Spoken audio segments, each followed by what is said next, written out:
PIB, la dette publique grimpe à 112% à la fin du deuxième trimestre, selon l'INSEE.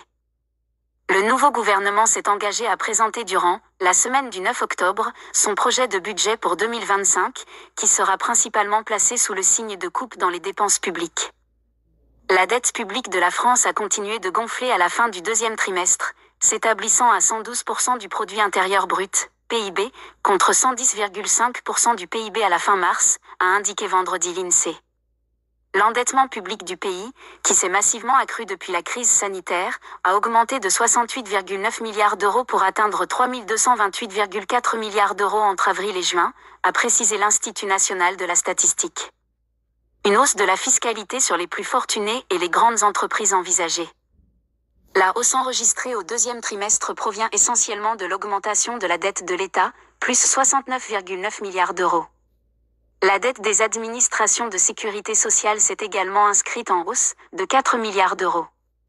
En revanche, la dette des organismes divers d'administration centrale s'est contractée de 4,7 milliards d'euros, et celle des administrations publiques locales de 0,3 milliards d'euros.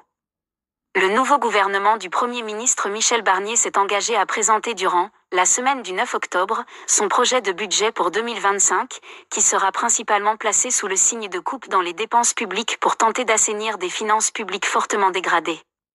Une hausse de la fiscalité, ciblée sur les plus fortunés et les grandes entreprises, est également envisagée. Le déficit public de la France risque de dépasser les 6% du PIB.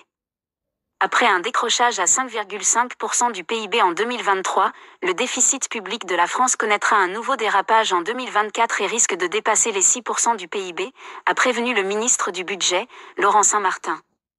C'est bien pire que le déficit de 5,1% du PIB sur lequel tablait le précédent gouvernement et bien supérieur au seuil de 3% fixé par l'Union européenne.